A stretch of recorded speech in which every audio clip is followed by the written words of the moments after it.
All right, so you're ready to take a deep dive into IO Psych, huh? Sounds like it. But we're not just talking surface level stuff today, right? Right. Yeah. We're going deep, like where does the real knowledge come from? Yeah. Not just the textbooks. Not just the textbooks, but the sources that even those authors are using. Exactly. So get ready, because today's source material, it's a 2017 study Ooh. from Industrial and Organizational Psychology, Perspectives on Science and Practice, Nice. authored by a Guinness. Guinness. Yeah, like the beer. Okay, got it. Romani, and some other folks. And they really went deep into what's cited in popular IO textbooks. Makes sense. And you might think, okay, it's probably just journals, right? Yeah, super specialized, Oh, boring, with long titles. that nobody's ever heard of. But prepare to be surprised. Oh, I love surprises. One of the things that really stood out to me, like right off the bat, Yeah. was how many non-academic sources there were. Really? A full 39%, actually. Wow, the top 100. Yeah, of the top 110 most cited sources Wow, 39%. are not academic journals. That's huge. So what kind of stuff are we talking about here? Like what? Psychology Today? Think even broader. Broader. Like HR Magazine, Okay. Harvard Business Review, Okay. even like the New York Times. New York Times. Yeah. What? Yeah. That's crazy. Right, and it shows like how intertwined IO is with real-world practice. It's not just this ivory tower thing. You know, it's connected to what's happening right now in organizations. Totally. And that connection, you know, to practice is reflected in the sources that kind of shape the field's knowledge. It's not just academics talking to academics. No, not Okay, so that's super interesting. But I have a question. Yeah. How much weight do these non-academic sources actually have? Oh, that's a great question. Because, like, being mentioned is one thing, Right. but are they really the foundation of the field? It's interesting, actually, because even though they're mentioned, they only make up about 14% of the total citations. Oh, okay. So it's like they're adding flavor and context, you know? Yeah. But the main course, it's still that solid research. That's a balance. It is. You get a little taste of the practical stuff. Yes. But it's still grounded in, real research. Exactly. Which makes sense. It does. Now, what about the academic sources? Okay. Are we talking like straight up IO journals? Right. Or is there like something else going on here? That brings us to another really interesting finding. Ooh. The dominance of these cross-disciplinary sources. Okay. So when you look at like the top articles, Yeah. 219 of them, All right. 77% 77%. come from journals that kind of blend business and psychology. So not just your straight up like psych journals. Right. Think like Journal of Applied Psychology, Journal of Management, big names, Yeah. heavy hitters. That makes sense though. Right. Because IO is all about people and organizations. So you got to understand both. You do. You need to understand the people and the systems. Yeah. But this is where it gets a little crazy. Yeah. Only 2% of those really highly cited articles are from IO journals, Whoa. like purely IO journals. That's surprising. It is. It makes you wonder, where does IO fit, Yeah. in the broader scheme of things? Yeah. Is it its own thing? Is it a hybrid? It's a big question. It is a big question. A lot of IO folks are probably asking themselves.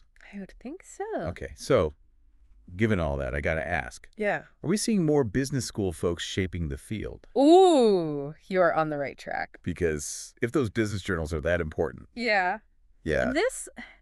This is where we get to maybe the most interesting part of this whole study. Okay. Right? So picture this. Okay. You got these IO textbook authors. Yeah. Most of them are from psych departments, Makes sense. but they are heavily citing the work of business school professors. Really? I'm half. Heavily. 58% Wow. of the most cited authors in these textbooks That's huge. are affiliated with business schools. That is wild. It is. So even though IO, like, traditionally comes from psychology departments, Right. the really influential stuff, Mhm. it's more and more from the business side. It seems that way, yeah. And it makes you think, right? Like, are we seeing a power shift? Yeah. Like, is business IO becoming like the main thing even at this basic level? That's a huge question. It is. I mean, for someone like you who's, really wants to know where this knowledge comes from, Yeah. this has got to be a big deal. Oh, it definitely brings up some interesting thoughts, for sure. Yeah. Like, will we see more IO programs moving from psych departments to business schools. Totally. And what will that do to, like, IO's identity, Yeah, to the field itself. The field itself, its future, even. It's like we're seeing IO psych and things like management and organizational behavior. They're all kind of blurring together. Exactly. Like, where does one end and the other begin? Right. And for people who are, thinking about getting into IO, it's like, should they be looking at psych programs, business programs? Both. Maybe. It's a lot to consider. It is. This study really makes you think about all of that. Okay. So we've got this mix of sources, academic and not. Right. We've got, like, business stuff playing a huge role. It's a huge role. And then these business school people becoming, like, the thought leaders. Yeah. It's a lot. But I'm curious, when we look at the specific research being cited, are we talking, like, brand new stuff? Oh, interesting. Or is it, like, the classics, It's a little bit of both, actually. Okay. There are definitely some like, all-time classics that you see in every IO textbook. Okay, like what? You can't talk about IO without bringing up, like, Adams's equity theory. Oh, yeah, equity theory. From 1965. Yeah, the idea that people want to be treated fairly at work. Exactly. And think about it, it's over 50 years old. Yeah. But it's still so relevant today. Oh, totally. And it's clearly, like, fundamental to how we think about things like, pay, motivation, job satisfaction. Well, for sure. And another oldie but goodie is French and Raven's work on, like, the bases of social power. Oh, yeah. I remember that. From 1959. Wasn't that the one about, like, how leaders influence people? Exactly. Like, legitimate power, referent power, expert power. Right. It really laid the groundwork for, like, how we understand leadership in organizations. Wow. So some of this stuff is, like, older than me. I know, right? But I guess that shows how important it is. It does. But it's not all ancient history, though. Okay, good. There are some newer articles that have become, like, must-reads in IO. Okay, like what? Like Judge, Thorson, Bono, and Patton. They did a meta-analysis in 2001 on job satisfaction and job performance. Oh, so they took a bunch of studies and put them all together. Exactly. They combined so much research to understand, how those two things are related. Makes sense. And it's become, like, essential to how we think about both of those things, job satisfaction and performance. Yeah. And then there's Van Idekinge, Roth, Raymark, and Odell Dussault. Okay. They did a study in 2012 on integrity tests. Oh, yeah, integrity tests. Like, how good are they at predicting stuff, like, bad behavior at work? Yeah, like if someone's going to lie or steal or whatever. Exactly. And this study, it gave some really strong evidence that those tests can actually work. Wow. Like, they can actually predict that kind of stuff. That's pretty cool. It's a good example of, like, research informing practice, So we got the classics, we got the newer stuff. Yeah. It's a field that's always moving, always changing. It is. It's really exciting, actually. Yeah, it's cool to see how it all fits together. It is. The old and the new all building on each other. Okay.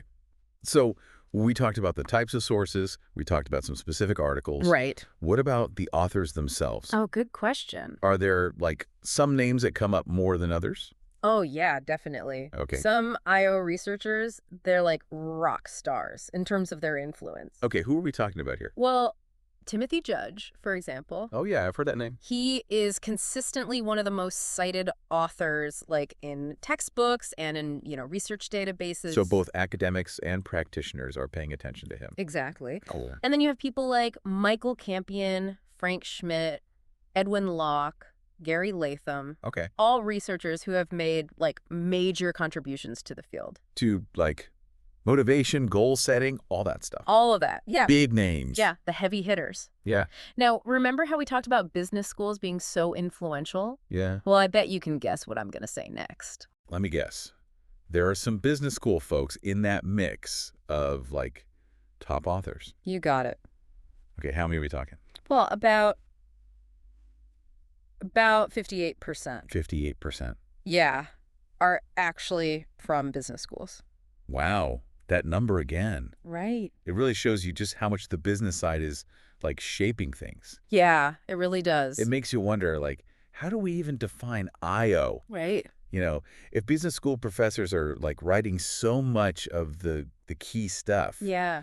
should we still be thinking about it as like just part of psychology? It's a good question. Or is it like part of management? Or is it something totally different? Yeah, it's a conversation we need to have for sure. Yeah. Especially for you as you're learning about this field. Yeah.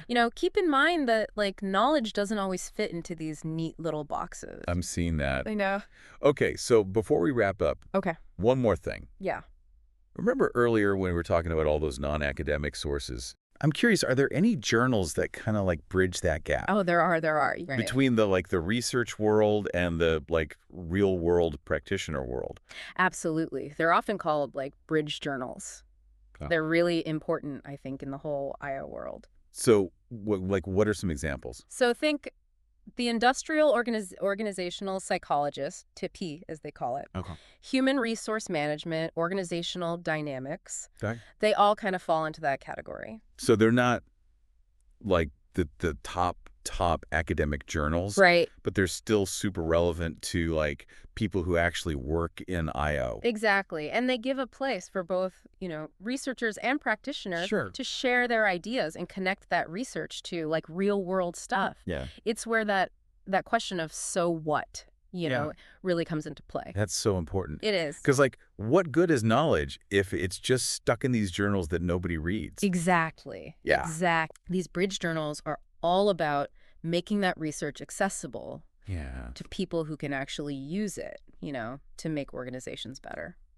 I love that. Yeah. Okay, so as we wrap up this deep dive, let's think about what we've learned. Yep. We started by talking about your interest in, like, where does IO knowledge come from? Uh-huh. And I think it's safe to say it's way more diverse than you might have thought. I think so, yeah. We saw how things like the New York Times are cited. Yeah. How those business journals play a big role. Huge role. And how business school professors are, like, really shaping things. They really are. It's a good reminder that IO's not just like, this thing's stuck in academia. Yeah. It's alive. It's connected to the real world. Absolutely. It's always changing, always evolving. Yeah. And for you, as you're starting to explore this field, just be curious, question your assumptions, look for those links between the theory and what's happening in the real world. Love that. That's great advice. Yeah. So as you go on this IO journey, remember that there are so many places to find knowledge. It's not just textbooks. Right. Look at those bridge journals. Keep an eye out for those business school folks. And just, stay curious about how IO's changing the future of work. That's it. And never stop asking, so what? Exactly. All right. That's it for this deep dive into the surprising sources of IO knowledge. Thanks for listening. Thanks for joining us.